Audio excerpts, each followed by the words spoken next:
Cellular history के बारे में जानने से पहले अगर आपसे पूछा जाए कि हमारी बेसिक यूनिट क्या है, यानी हमारी बॉडी किन से मिलकर बनी है, तो आपके पास आंसर है सेल। कैसे, एक बार देखते हैं। आपको बताया गया था कि हमारे आसपास की चीज़ें, वो चाहे आइसक्रीम हो, जो कि केमिकल कंपाउंड जैसा केमिकल सब्सटेंस से मिलकर बनी हुई होती है, ये सब केमिकल सब्सटेंसेस किससे मिलकर बने हैं? एटम से। ठीक ऐसे ही जैसे ये स्मॉलेस्ट यूनिट है, हमारी स्मॉलेस्ट यूनिट है सेल्स। सेल्स मिलकर क्या बनाती हैं? टिश्यूज़। टिश्यूज़ मिलकर बनाते हैं ऑर्गेन, और ऑर्गेन मिलकर बनाते हैं पूरा organism, multicellular organism. Cell ही बेसिक यूनिट है, तो यूनिसेलुलर में भी सेल ही बेसिक यूनिट्स होंगे। ये था आपका रिवीजन। नेक्स्ट, हिस्ट्री के बारे में जानने से पहले कुछ इंटरेस्टिंग फैक्ट हैं जो आपको बताने हैं। जैसे सेलुलर हिस्ट्री में एक नाम सभी का क्लियर है, वो नाम है रॉबर्ट हुक, 1665। लेकिन एक ही थ्योरी सबको पता है, क्या है? कि रॉबर्ट हुक ने माइक्रोस्कोप से एक कॉर्क के टुकड़े को देखा और सेल को ऑब्जर्व किया। अब जब कॉर्क को पढ़ाया जाता है या हिंदी बताई जाती है, तो वहाँ बोला जाता है पेड़ की छाल, डेड सेल। रॉबर्ट हुक ने खुद का माइक्रोस्कोप डिज़ाइन किया था। इस सब तरह की तमाम कंफ्यूजन भरी बातें हैं। कुछ बताते हैं लेंस से उन्होंने देखा था, मैग्नीफाई लेंस से उन्होंने देखा था रॉबर्ट हुक साहब ने 1665 में। तो ये एक एक हिस्सा या एक एक पॉइंट आपका क्लियर होना चाहिए। कैसे? चलिए शुरू करते हैं। सबसे पहले तो कॉर्क से ही शुरू करते हैं। तो कॉर्क क्या है? What is cork? क्या पेड़ की छाल को कॉर्क कहते हैं? नहीं। इसे समझने के लिए मैं आपसे यही पूछूंगा कि क्या आपने डार्क फैंटेसी खाई है? होता क्या है उसमें? एक लिक्विड या मेल्ट चॉकलेट अंदर की तरफ होती है, उसके ऊपर कुकीज़, बिस्किट होते हैं, और बाहर की जो लेयर है वो चॉकलेट की होती है। बिस्किट देखा ही है? हाँ। दूसरा एग्जाम्पल दे दें, सेंटर फ्रेश, अंदर जेल होता है, अंदर जेल होता है, ऊपर उसके च्युइंगम होता है, और जस्ट ऊपर की जो बिल्कुल ऊपर की वाइट लेयर जो होती है वो एक कोटेड होती है, थोड़ा स्ट्रिक्ट, थोड़ा हार्ड रहे। 3 हिस्से वहाँ भी हैं, 3 हिस्से यहाँ भी हैं। Dark fantasy.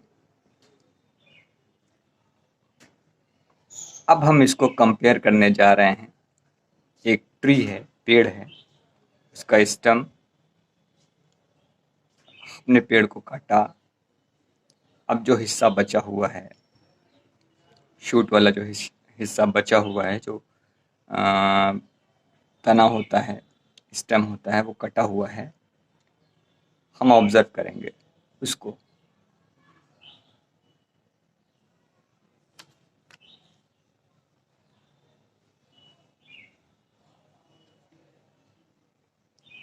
बिल्कुल अंदर का मुलायम हिस्सा और उसके बाहर की आउटर लेयर, जैसे यहाँ कुकी से ये ढका हुआ है, लिक्विड चॉकलेट, मेल्ट चॉकलेट, वैसे ही। तो वो पूरा हिस्सा बाग होता है, और बाग जिससे कवर होता है, जैसे ये कुकी किससे कवर है? चॉकलेट की एक कोट से, एक लेयर से। तो ये बाग जिससे कवर है, जिस लेयर से, वो होती है आपकी कॉर्क। क्लियर है? अभी ये क्लियर हो गया और बेहतर तरीके से। यहाँ देखिए, ये अंदर का हिस्सा, यानी पेड़ के हिस्से को, अंदर के हिस्से को जो कवर करता है वो पूरा हिस्सा बार्क होता है, छाल होती है। पर बार्क का जो बाहरी हिस्सा है वो कॉर्क है। मतलब कॉर्क किसमें इंक्लूड है? बार्क में ही इंक्लूड है। क्लियर है? कुछ वर्ड वाइज भी हम जानेंगे। Bark is the protective outer layer of the tree. Tree की जो प्रोटेक्टिव आउटर लेयर होती है वो बार्क होती है। और कॉर्क क्या है?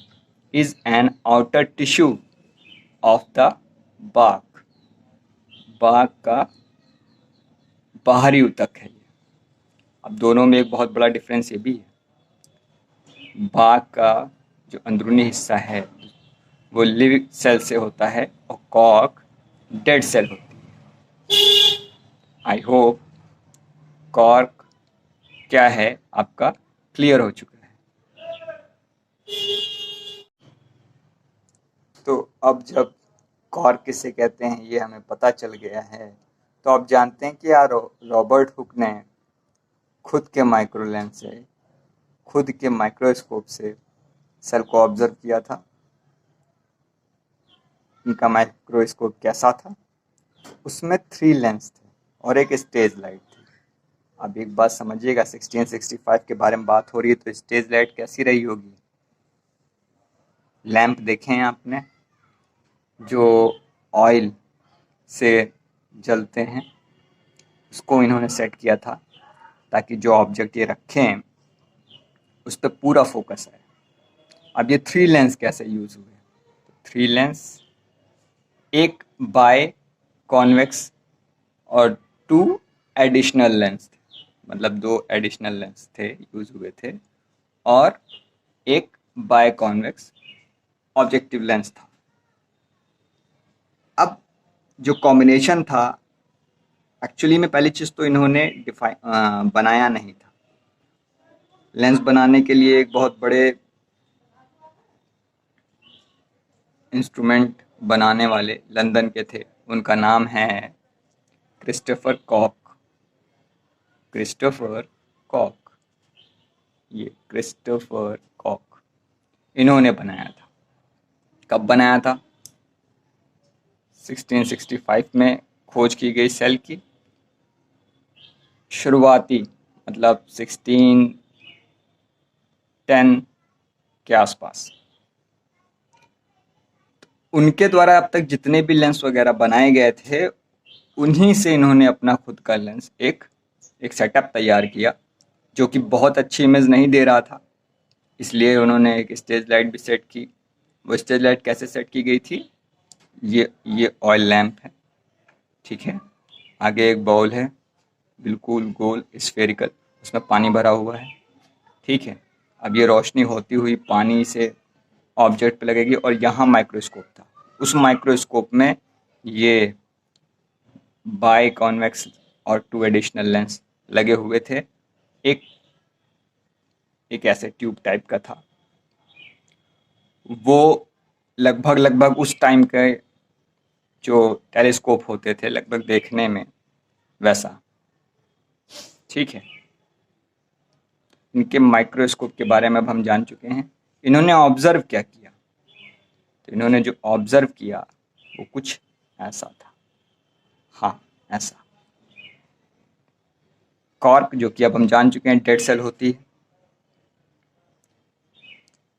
बार्क प्लांट के बाहरी सतह को बोलते हैं और उसकी बाहरी सतह जो होती है, ठीक है, मतलब कॉर्क इंक्लूडेड है बार्क में। ये डेड सेल है और डेड सेल को इन्होंने जब ऑब्जर्व किया तो इन्होंने पाया क्या कि इसमें एक सेपरेट बाउंड्री चारों ओर से घिरी हुई है और खाली हैं। क्या पाया इन्होंने? कि चारों तरफ से बाउंड्री तो है पर ये खाली है। अब इन्होंने तो केवल खाली सेल पाई, तो बस सेल के बारे में क्या इतना ही जान लेना ज़रूरी था या इतनी ही नॉलेज होनी चाहिए?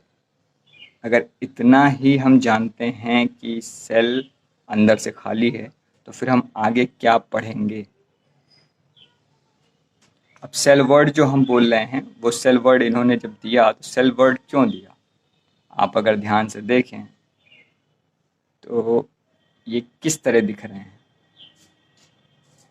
एक छोटे कमरे की तरह। छोटे कमरों को ही सेल बोला जाता है जिसमें मॉन्क या नन रहते हैं। आपने कंप्यूटर में एक्सेल में रॉ और कॉलम से बनने वाले बॉक्सेस को भी सेल बोला है। ये तो थी बात कि इसे सेल क्यों कहा गया। सेल का मतलब है छोटे कमरे, बिल्कुल छोटे कमरे की तरह उनको ऑब्जर्व। और इन्होंने ही रॉबर्ट हुक ने ही बताया, जो कि इंग्लिश साइंटिस्ट थे, इन्होंने बताया 1665 में कि हर ऑर्गेनिज्म किससे मिलकर बना है, इन्हीं बेसिक यूनिट से या इन्हीं छोटे छोटे कमरों से ही मिलकर बना हुआ है। जो कि शुरुआत में आपको कुछ ऐसा दिखाया गया है। हिस्ट्री में हम अभी और आगे बढ़ते हैं कि सेल के अंदर क्या क्या है, क्योंकि ये तो डेड सेल थी। लिविंग सेल को किन्होंने देखा, उन्होंने क्या क्या थ्योरी दी,